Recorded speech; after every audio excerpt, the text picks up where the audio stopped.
Hai sobat semua, dimanapun kalian berada dan kalian yang tidak berada, semoga masih banyak kuota untuk menyimak rangkuman film ini.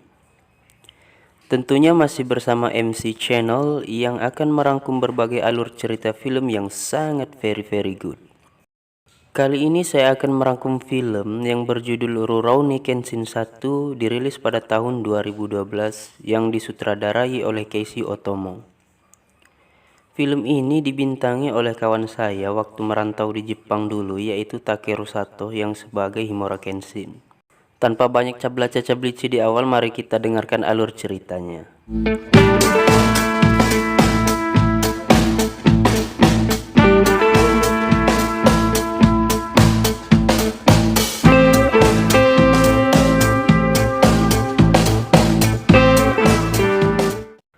Kisah berfokus pada era Meiji di Jepang, menceritakan kisah pengembara yang bernama Himura Kenshin, dulunya dikenal sebagai pembunuh bayaran dengan sebutan Hitokiri Batosai.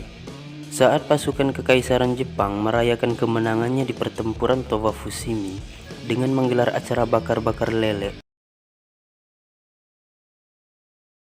Hitokiri Batosai memutuskan untuk berhenti menjadi pembunuh bayaran. Dan ia pun menancapkan pedangnya dan meninggalkannya begitu saja. Namun katana milik Batosai tersebut diambil alih oleh Hitokiri lainnya, yaitu Yudojin atau lelaki softland. Ini dia makhluknya.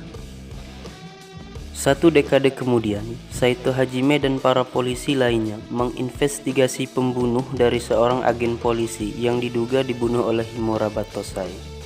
Tetapi Saito tidak yakin dan malah seuzon bila itu semua adalah ulah dari Takeda Kanryu, di mana Takeda Kanryu adalah seorang pengusaha dengan style belah duanya yang memiliki sifat bengis dan jahat serta memproduksi dan menyebarkan opium. Sementara itu, Hitokiri Batosai sekarang memanggil dirinya sebagai Himura Kenshin dan dia tiba di Tokyo. Di perempatan jalan pas samping gardu, Kenshin bertemu dengan Kamiya Kaoru, pemilik sekolah kendo peninggalan ayahnya. Setelah Kaoru melakukan 5M, yaitu mencari, mengumpulkan, mengklarifikasi, menganalisis, dan menyimpulkan, ia menyerang Kenshin karena meyakini bahwa ia adalah pembunuh yang terkenal itu. Tetapi Kenshin mengatakan bahwa ia adalah seorang pengembara dan hanya berpedang Sakabato yang mata pedangnya terbalik. Di tempat lain, seorang wanita bernama Takani Megumi dipaksa membuat opium untuk Takeda Kanryu. Tetapi ia kabur dan meminta perlindungan kepada polisi. Lelaki Soplen atau Yudojin tadi, di bawah otoritas Kanryu, segera memburu Megumi dan menghabisi setiap orang yang ada di kantor polisi. Dan untungnya Megumi dapat lolos dalam pencarian tersebut. Saat mencari Megumi, lelaki Soplen bertemu dengan Kaoru di samping jembatan yang menantangnya untuk bertarung. Kaoru yang hanya berpedang kayu dan memiliki kemampuan jauh di bawah lelaki Soplen, akhirnya kalah dan hampir terbunuh. Beruntung Kenshin muncul dan menyelamatkannya. Yudojin pun langsung menganalisis identitas Kenshin sebagai Batosai, namun setelah itu rombongan polisi menyerbu mereka. Sehingga Kenshin dan Kaoru memiliki kesempatan untuk kabur dan Kaoru pun membawa Kenshin ke dojonya agar mereka selamat. Tak lama dari Kenshin keluar, segerombolan preman Takeda Kanryu mendatangi dojo untuk mengambil alih dojo tersebut. Karena chemistry Kenshin dan Kaoru ini tadi sudah menyatu, ia pun mengetahui kalau Kaoru sedang dalam bahaya. Ia pun datang dan mengalahkan semua preman tanpa membunuh satupun dari mereka. Dan tak lama kemudian polisi pun datang. Supaya terlihat cool di depan Kaoru, Kenshin pun menyalahkan dirinya atas insiden tersebut dan menyerahkan dirinya untuk menyelamatkan dojo Kaoru. Mendengar informasi itu, Saito segera menghampirinya dan akan melepaskannya asal ia mau bergabung dengan pemerintah. Kenshin pun menolak dan terjadilah perkelahian antara keduanya, yang mana Kenshin hanya menahan dan menghindar dari setiap serangan Saito. Mendengar Kenshin bersumpah untuk tidak membunuh lagi, maka ia pun dibebaskan. Di tengah jalan, Megumi bertemu dengan Yahiko yang menyelamatkannya dan membawanya ke dojo serta memperkenalkannya pada Kenshin dan Kaoru. Singkat cerita, pada malam minggu, Kaoru membawa semuanya untuk makan malam di lesehan Raja Basa.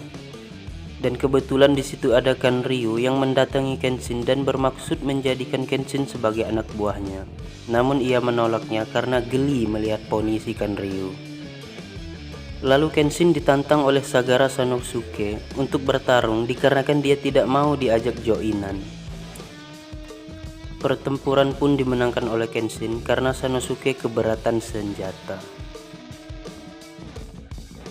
Setelah itu, Kenshin melihat para polisi yang sibuk menginvestigasi mayat tersebut dan ia melihat seorang wanita berlari sambil menangis ke arah salah satu mayat tersebut. Membuatnya kembali terkenang pada saat yang sama saat ia masih menjadi Batose sang pembantai. Di setiap malam, Yudojin ataupun si lelaki soplen tersebut melakukan pembantaian sehingga banyak mayat yang berserakan. Shin beralih ke dojo, seorang pria bertopeng yang bekerja untuk Kanryu memperingatkan Megumi pada bahaya yang akan datang. Hari berikutnya, orang-orang di sekitar dojo keracunan karena air sumur dojo yang terkontaminasi racun tikus. Megumi yang sudah mengetahui kejadian itu, lalu ia segera menemui Kanryu dan marah serta berniat untuk membunuhnya. Namun rencananya gagal dan ia malah dijadikan tawanan oleh Kanryu. Setelah mendapatkan wangsit, Kenshin dan Sanosuke menyerang markas Kanryu untuk menyelamatkan Megumi. Tiba-tiba Saito pun muncul dan membantu mereka untuk menundukkan Kanryu. Dengan bersenjata senapan Gatling, dengan gagahnya Kanryu memotohkan senjatanya. Namun itu semua dengan sangat mudah Kenshin mengalahkannya setelah diberitahu kisi-kisi kelemahan senjata tersebut. Mereka berhasil menyelamatkan Megumi, namun Megumi memberitahu bahwa Yudojin si lelaki soplen itu telah menculik Nona Kaoru. Supaya lebih memancing Kenshin, ia menggunakan jurus spesialisnya untuk melumpuhkan paru-paru Kaoru yang jurusnya hanya bisa digagalkan dengan membunuh Yudojin itu sendiri. Setelah pertempuran yang cukup menyita waktu lama, akhirnya Kenshin dapat mengungguli Yudojin itu dengan teknik Bato Jutsu miliknya dan mematahkan sikut kanannya si lelaki soplen tersebut. Kenshin berniat membunuh Yudojin demi menyelamatkan Nona Kaoru. Lalu Kaoru kembali bernapas dan bisa membuka sihir Yudojin tersebut serta menghentikan niat Kenshin untuk membunuh. Akhirnya, Yudojin pun menusuk dirinya sendiri, dan film pun selesai. Ending yang sangat mendidik. Jadi kawan-kawan, kesimpulan dari cerita film ini adalah meskipun sedang dalam perbaikan ataupun sedang berproses untuk memperbaiki diri, janganlah sampai tergoda oleh syaiton yang terkutuk. Untuk kalian yang belum subscribe dulu channel ini, like, komen, dan share kepada puari-puari kalian yang terdekat. Saksikan rangkuman film selanjutnya, yakni Rurouni Kenshin 2, dan pantengin terus Marv Channel.